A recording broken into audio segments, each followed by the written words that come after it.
안녕하세요 여러분, 오래간만이죠. 제가 이제 감기에 걸려서 지금 플루 시즌이거든요. 그래갖고 이제 많은 선생님하고 학생들이 막 감기에 걸려가지고 저도 감기가 옮아서 독감에 걸려갖고 엄청 앓았어요.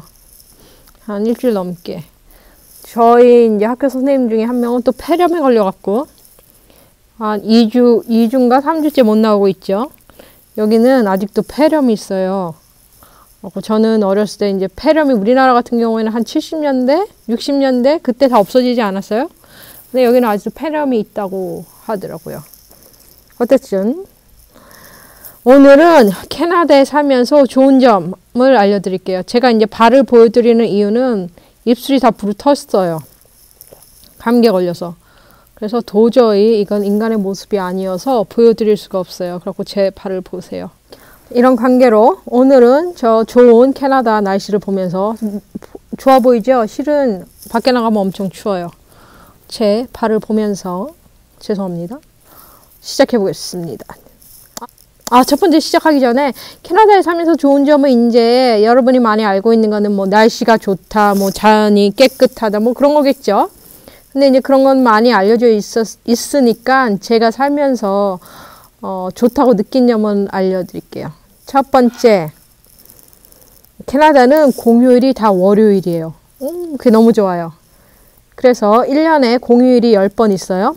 2달만 빼고 한 달에 한 번씩 다 공휴일이 있는데 다 월요일이에요. 그래갖고 토, 일, 월 이렇게 롱 위켄 해갖고 이제 길게 이제 주말을 보내게 되죠. 우리나라는 뭐 주중에 있는 경우도 있고 막 그러잖아요. 그래서 월요일 날 그 휴일이 있기 때문에 어디 놀러 가거나 그럴 때 좋죠. 두 번째, 어떠한 직업을 갖거나 공부를 하는데 나이 제한이 전혀 없어요. 자, 우리나라는 이제 취업을 하려면 나이가 굉장히 걸림돌이 되죠. 여자 같은 경우에는 제 생각에는 30대 이전, 20대 후반만 돼도 조금 취업하기 어려운 것 같아요. 남자들 같은 경우에는 군대 갔다 왔으니까 20대 후반, 30대 초반 이때까지 뭐 취업하는데 괜찮은 것 같아요. 캐나다는 취업을 할 때 나이 상관없고 나이를 면접 볼 때 물어보는 것은 불법이에요. 나이 물어보는 거 불법, 결혼 유무, 그 다음에 종교, 어느 나라 사람인가 물어보는 거 다 불법이에요. 그래갖고 그런 거 절대 안 물어보고 단지 취업을 할 때 중요시 생각하는 게 그 사람들은 경험, 그 직군에 경험이 있나 없나 그거 가장 중요시 생각해요. 그래서 예를 들어서 제가 EA 프로그램을 들을 때 나이가 좀 많았거든요. 왜냐면 들은 지 이제 몇 년 전이니까. 그래서 걱정을 했어요. 우리나라는 이제 칼리지나 유니버시티 가면은 보통 20대 애들이 많이 있지, 막 30대 없잖아요. 30대 후반 막. 근데 딱 들어가니까는 30대 후반에서 40대 초반이 많은 거예요. 보통 이제 아이가 어느 정도 커서 초등학교에 다니는 그 학부모들이 많았어요. 그 프로그램에. 아이를 어느 정도 키워놨으니까 이제 자기가 일을 하고 싶은 거예요. 그래서 이 프로그램을 듣고 그래서 직업을 갖는 거죠. 그래서 제가 느낀 게 캐나다는 이렇게 나이가 30대 넘고 40대 뭐 후반 아니죠. 40대 초반, 중반 이렇게 돼도 다시 공부를 해서 취업하는데 전혀 문제가 없구나. 참 좋은 나라구나. 이렇게 생각을 했죠. 그래서 나이 많으신 분들, 그래서 이제 가끔 질문을 듣는 게, 저 나이가 많은데 뭐 취업 될 수 있을까요? 괜찮아요. 취업 가능합니다. 그 다음에 좋은 점은 자기가 그만둔 회사에 재취업을 할 수 있어요. 제 친구는 같은 회사에 관뒀다, 다시 재취업, 관뒀다, 재취업. 그거를 3번 했어요. 근데 이제 10번 뭐 같은 회사에 관뒀다, 다시 들어갔다, 관뒀다, 다시 들어갔다. 그러면 안 하겠죠. 당연히 안 되겠죠. 그런데 3번까지는 괜찮아요. 제 친구가 이제 3번째가 마지막으로 들어가면서 이제 그만두면은 다시 이 회사에 재취업하는 거는 조금 눈치 보인다. 그랬는데 3번까지는 괜찮은 것 같아요. 왜 그러냐 하면은 이 회사에서도 모르는 사람을 고용하기가 싫은 거예요. 왜냐하면 일 가르쳐야 되죠. 이 사람이 일을 잘하는지 못하는지 모르죠. 새 사람이. 그 다음에 새 사람이 그 다른 코워커들과 융합을 잘할지 어떨지 모르니까 모험을 하기 싫은 거예요. 그래서 옛날에 쓰던 직원을 다시 채용을 하는 거죠. 그런데 자기가 그 회사에서 개판을 치고 나왔다. 그러면 당연히 재취업 안 되겠죠.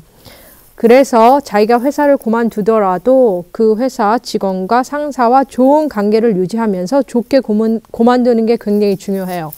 왜냐하면 자기가 그 회사에 다시 재취업할 수도 있고 재취업을 안 하더라도 캐나다는 취업을 할 때 레퍼런스 레터가 꼭 필요해요. 꼭. 최소 2명, 많으면 3명. 그래서 레퍼런스 레터를 누구한테 받냐? 자기가 전에 일했던 직장 상사한테 대부분 받거든요. 그래서 내가 직장 상사하고 좋은 관계를 갖고 있지 않으면 그 사람들이 레퍼런스 레터를 안 써줄 뿐만 아니라 써준다 해도 나쁜 말 하겠죠. A라는 사람 일 굉장히 못하고 뭐 개판이야 whatever. 그렇죠? 그래서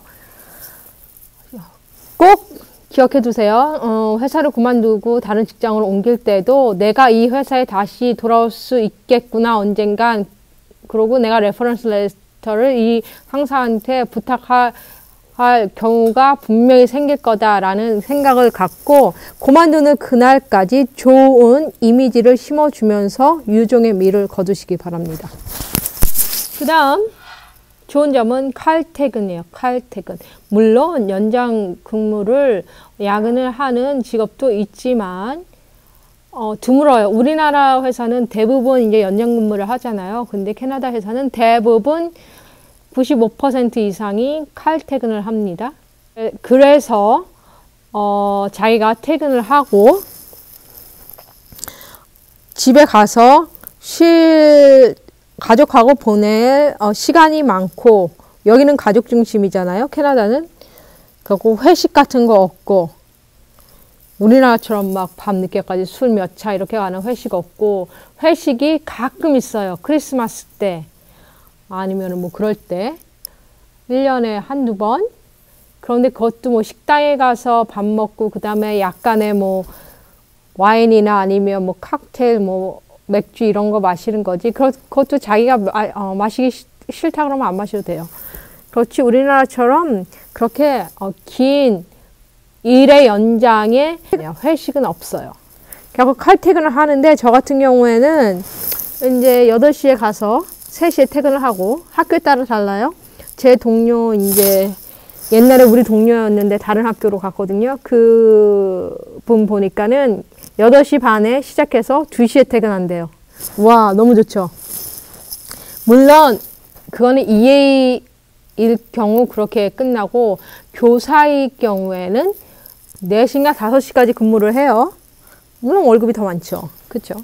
하지만 그 연장 근무도 없고, 교사가 아니더라도 다른 지금 뭐 엔지니어나 뭐 그런 사람들 보면은 칼퇴근 8시간 딱. 그런데 이제 회계사님들 보니까는 그 2월달이 여기가 이제 세금 1년 세금 정산하고 그 공제하고 하여튼 그런 시기거든요. 그래서 2월달인가 2월달에 되게 바쁘대요. 그래갖고 오버타임 많이 한다 하더라고요. 그때는.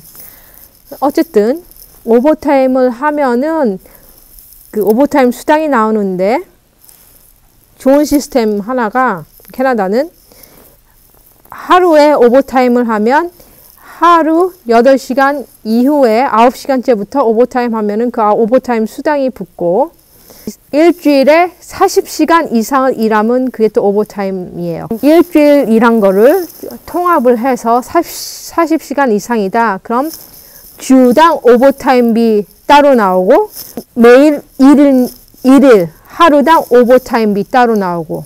그래서 자기가 월요일부터 금요일까지 하루만 오버타임을 했다. 그러면은 하루치 오버타임비를 받는 거죠. 그런데 월요일부터 금요일까지 5일간 오버타임을 했다. 그래서 주당 합산한 게 40시간이 넘었다. 그러면은 주당 오버타임비 플러스 월요일부터 금요일까지 매일매일 오버타임 한 거, 일별 오버타임 빚 또 따로. 이렇게 이래서 오버타임 수당을 두 개 받는 거죠. 주당, 그 다음에 일당. 그래갖고 되게 좋아요. 한국은 없는 것 같아요. 그런 시스템이. 아니면 있는데 제가 못 받은 건가요? 어쨌든 그렇습니다. 그러고 제가 이제 되게 감동받은 거는 여기 사람들은 굉장히 남에 대한 배려심이 많아요.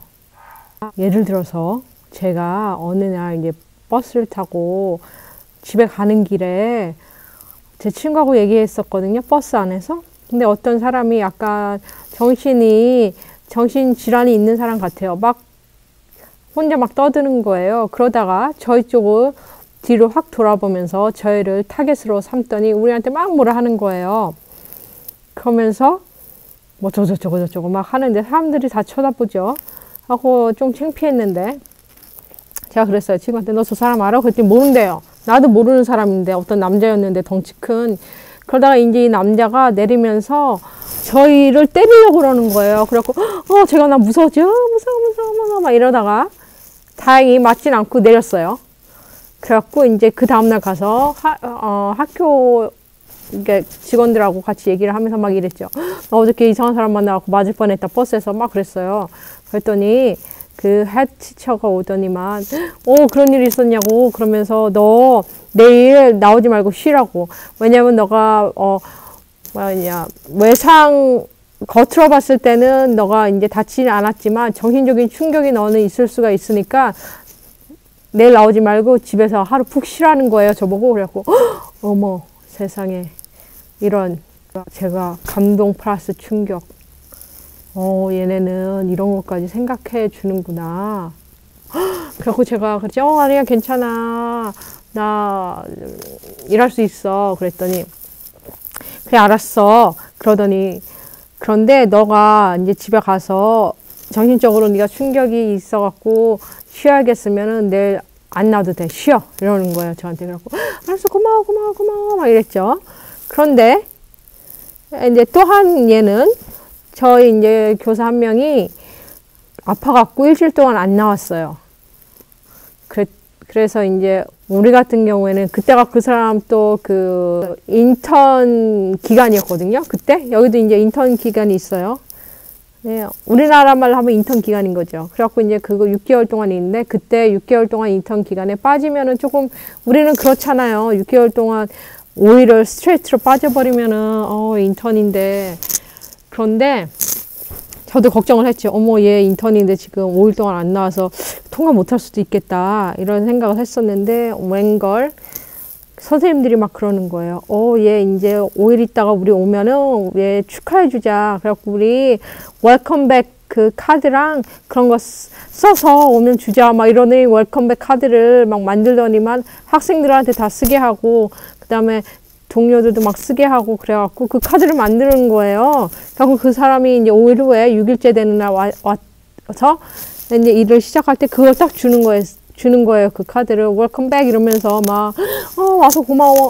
와서 기뻐. 막 우리가 얼마나 너를 그리워하는데 막 이러면서 그래갖고 저는 충격받았어요. 어머 우리나라에서는 내가 겪어보지 못한 이런 것. 우리는 5일 빠지면은 물론 회사마다 다르겠죠. 한국도. 어쨌든 제가 다닌 회사는 그랬어요. 5일 빠지면 마치 죄인처럼 가서 내가 잘리나 안 잘리나 어떻게 하지? 나 잘리면 어떻게 하지? 이런 걱정을 했을 것이며 5일 동안 또 빠지지도 못하죠. 아니면 휴가를 쓰든지 내 여름 휴가. 어쨌든 그래서 와 이런 게 캐나다에 좋다는 게 이런 거구나 그때 느꼈죠. 그래서 지금까지 제가 캐나다에 살면서 좋은 점 생각나는 것만 말씀드렸어요. 또 다른 거 생각나는 게 있으면은 또 다시 이제 레코드를 해서 올려드릴게요. 지금 오늘은 입술도 너무 아프고 하고 말하기도 힘들고 그래서 오늘은 여기까지 하겠습니다. 구독, 좋아요 눌러주시고 다음에 봐요. 안녕. 발 보여드려서 죄송합니다. 예의가 없죠? 안녕.